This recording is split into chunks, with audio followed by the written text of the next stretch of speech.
Oke, hari ini kita akan bahas tentang anti malaria. Jadi, malaria itu disebabkan oleh protozoa ya. Zat renik yang bersel tunggal yang merupakan organisme hidup terendah dalam dunia hewan.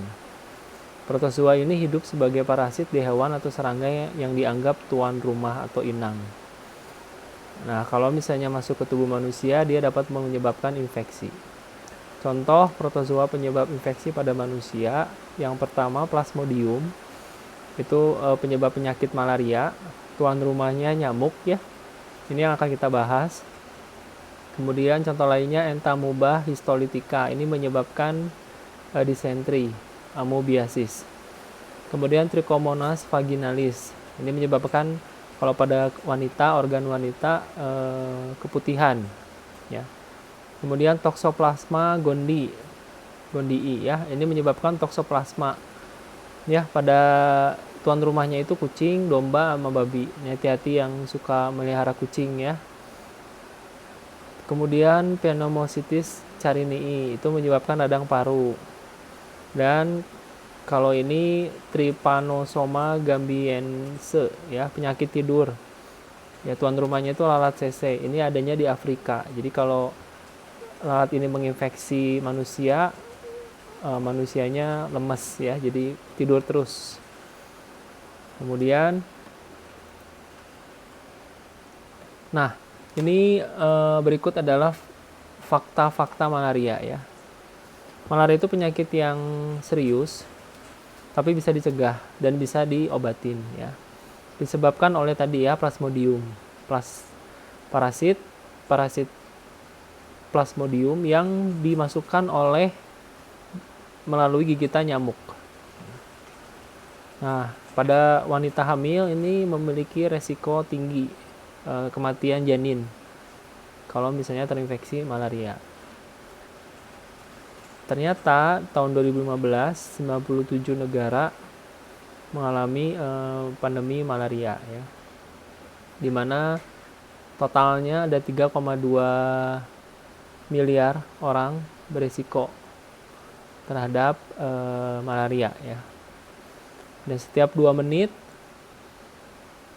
kematian anak terjadi di Afrika akibat malaria. Setiap tahunnya dilaporkan 10.000 wisatawan ya mengalami malaria setelah pulang ke rumahnya. Malaria itu bisa timbul gejalanya mulai dari demam, berkeringat, pusing, nyeri kepala, kemudian nyeri otot, ya, kemudian lemas, bergetar ya, kemudian muntah, mual, diare, dan akan menjadi fatal kalau tidak diobatin. Ya. Oke, kemudian lanjut. Malaria tadi ya disebabkan oleh parasit Plasmodium yang ditularkan oleh nyamuk Anopheles. Nah, nyamuk Anopheles ini menggigitnya khas pada malam hari. Gayanya itu khas menungging ya, dengan sudut kurang lebih 45 derajat. Beda dengan nyamuk Aedes aegypti yang menularkan penyakit DBD. Malaria ini terutama di negara-negara beriklim panas dan lembab dengan ketinggian kurang dari 2.200 mdpl ya, meter di atas permukaan laut. Jadi kalau di Jawa Barat itu kasusnya jarang, hampir nggak ada karena ketinggian Jawa Barat, ketinggian Bandung itu biasanya lebih dari 2.200 meter di atas permukaan laut. Jadi nyamuk Anophelesnya nggak bisa hidup. Ya, kalau di Indonesia itu endemisnya di bagian Irian Jaya, di NTT, di Kalimantan. Nah ini ya contoh nyamuk Anopheles yang tengah ya. Jadi ketika dia mengisap darah itu posisinya nungging ya. Beda dengan Aedes aegypti. Yang pertama nyamuk Culex, ini nyamuk biasa ya. Datar kalau dia lagi menggigit. Nah, malaria itu umumnya dibagi menjadi 3. Yang pertama malaria tropika, di mana masa inkubasinya 7-12 hari. Artinya apa? Jadi hari ini misalnya terkena gigitan nyamuk Anopheles. 7 hari kemudian atau sampai 12 hari kemudian baru mengalami gejala. Jadi itu disebut masa inkubasi ya. Jadi selama dari hari pertama sampai hari ke-7 itu relatif nggak ada gejala. Ya begitu menginjak hari ke-7 sampai hari ke-12 itu biasanya muncul gejala. Penyebabnya Plasmodium falciparum. Nah ini termasuk malaria yang terganas karena dapat menimbulkan kematian pada anak hitungan jam. Hati-hati karena kesadarannya menurun, kemudian demamnya tidak menentu, hatinya membesar ya, kemudian kejang-kejang hingga menyebabkan koma. Tapi untungnya malaria ini tidak residif, artinya tidak terulang. Jadi kalau misalnya udah sembuh, nggak akan terulang. Yang kedua, malaria tersiana. Masa inkubasinya lebih panjang lagi, 10 sampai 14 hari. Hari ini tanggal 10 kalian digigit nyamuk Anopheles misalnya. Nanti 10 hari kemudian atau 2 minggu kemudian baru muncul gejala. Ya, penyebabnya Plasmodium vivax atau oval. Ya, gejalanya ini khas ya. Demam berkala 3 hari sekali. Jadi setiap 3 hari muncul demam. Puncak demamnya setiap 48 jam. Jadi setiap 2 hari itu demamnya naik. Ya. Disertai juga oleh nyeri kepala, mual, pembesaran limfa, dan malaise ya. Artinya lemes. Nah, malaria tersiana ini dia tidak bersifat mematikan meskipun tanpa pengobatan. Jadi nggak diobatin pun nggak masalah. Cuman ya tersiksa aja. Demam nggak diobatin ya demamnya nggak turun-turun. Nyeri kepala nggak diobatin ya nyeri kepala. Gitu. Jadi tetap harus diobatin ya.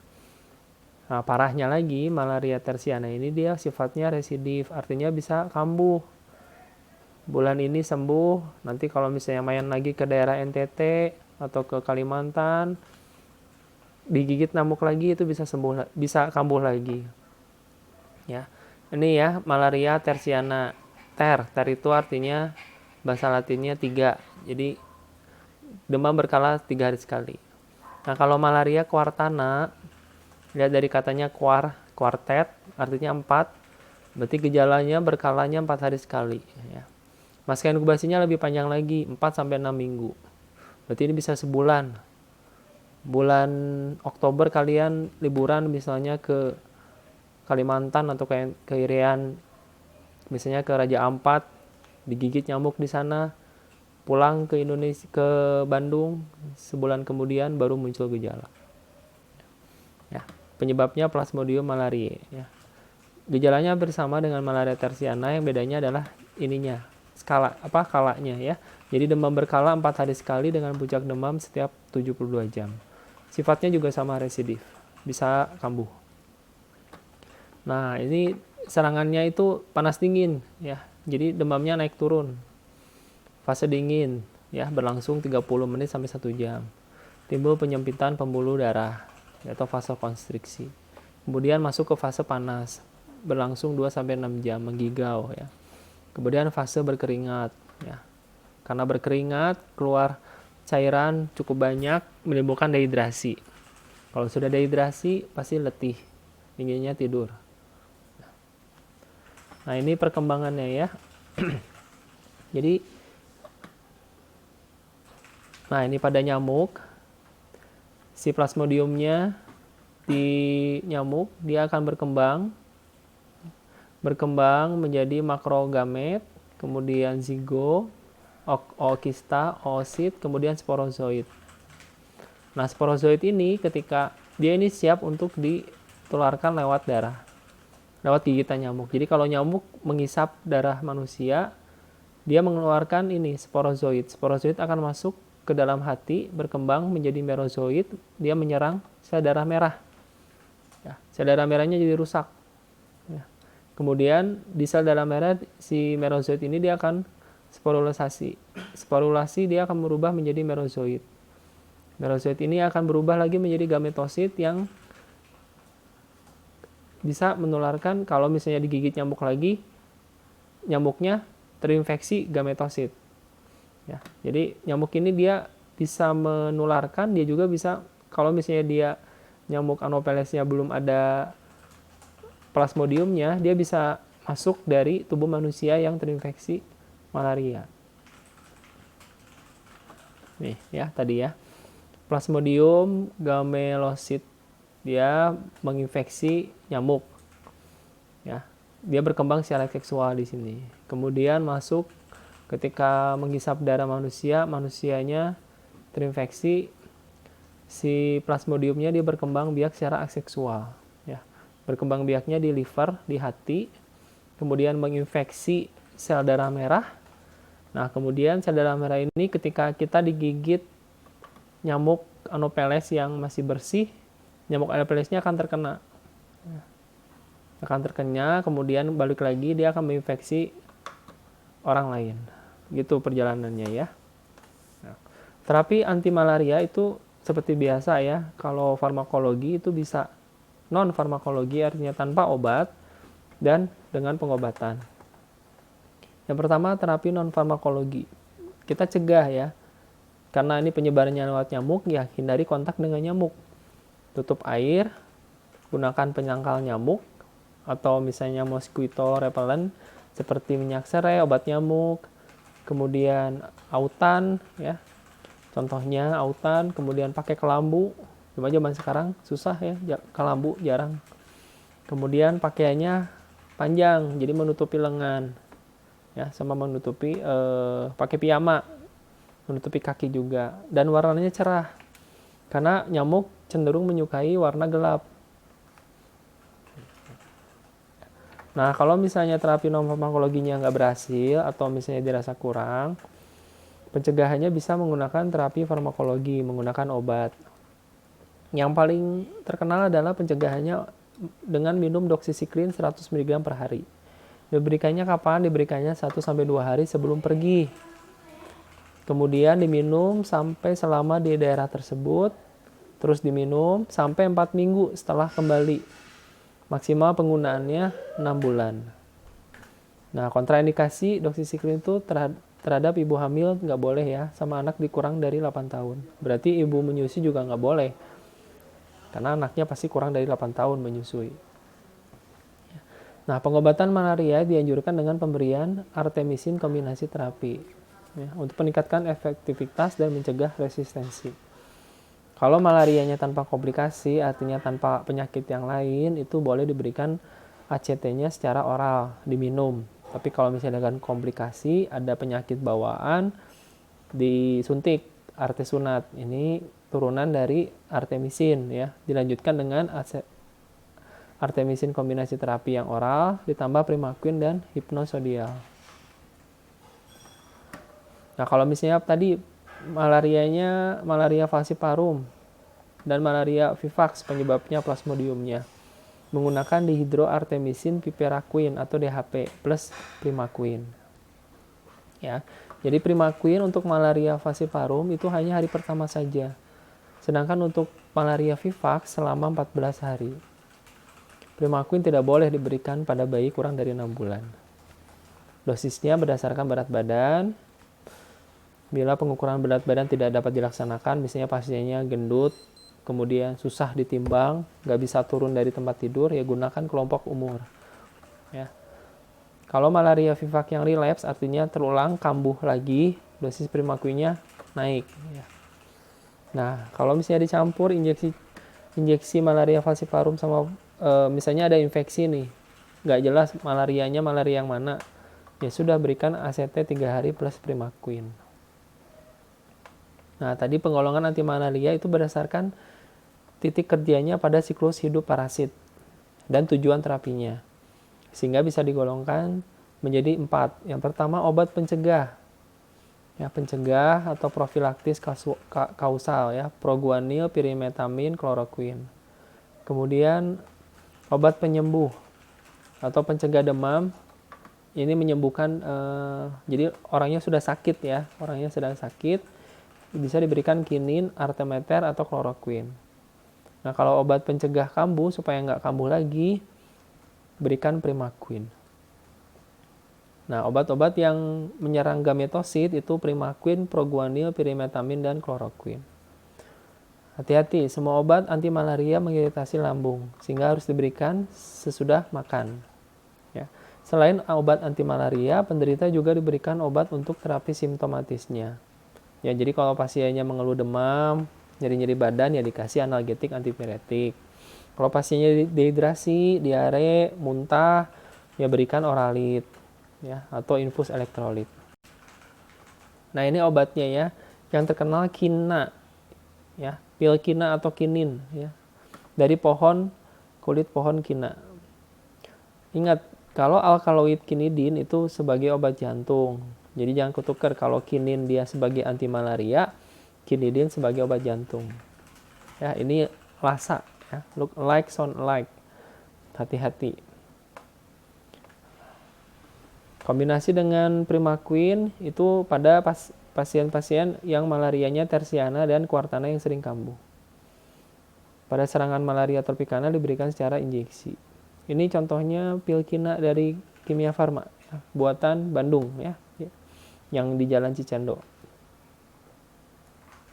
Nah, kemudian ini chloroquine, ya, berkhasiat terhadap semua jenis malaria, juga berkhasiat gametosit. Makanya ini sebagai pilihan utama kalau misalnya pasiennya sudah terinfeksi malaria. Bisa juga sebagai profilaksis dan berkhasiat juga sebagai anti amuba. Cuma jarang ya anti amuba. Nah, kemudian Primaquine ini obat satu-satunya yang berkhasiat mematikan bentuk eritrosit sekunder, ya, dari Plasmodium vivax dan Plasmodium oval. Ya. Penggunaannya terbatas pada follow up penanganan serangan akut dengan kinin dan chloroquine. Ini contoh obatnya ya. Untuk penggunaan lama sebagai pengecegah kausal terlalu toksik. Jadi jangan diberikan, hati-hati. Ya, jangan diberikan pada dosis yang jangka panjang. Nah, Primaquine kontraindikasi dengan Bumil. Kemudian ini contoh obatnya dari Actavis ya, namanya Suldoc, itu isinya kombinasi pirimetamin dan sulfadoxin. Indikasinya untuk terapi malaria falciparum yang telah resisten terhadap kloroquine. Jadi tadi diberikan resosin, nah ini diberikan ini nggak mempan, nggak sembuh-sembuh. Tambahin ini Suldoc. Ya. Bisa juga untuk pencegahan malaria pada wisatawan. Ya. Nah ini yang golongan artemisin, turunan dari tanaman Artemisia annua. Ini tanamannya ada di Cina dulunya ya, diketemukannya di Cina. Khasiat sintostisit kuat terhadap Plasmodium falciparum dan vivax, dan juga untuk yang sudah multiresisten. Semua parasit dimatikan dalam waktu 24 jam. Makanya ini sebagai obat pilihan utama ya. Turunan lainnya artesunat. Ya, ini artesunat ya. Oke, untuk materi anti malaria sudah selesai. Kira-kira semoga bisa dimengerti. Sampai sini ada yang mau ditanyakan?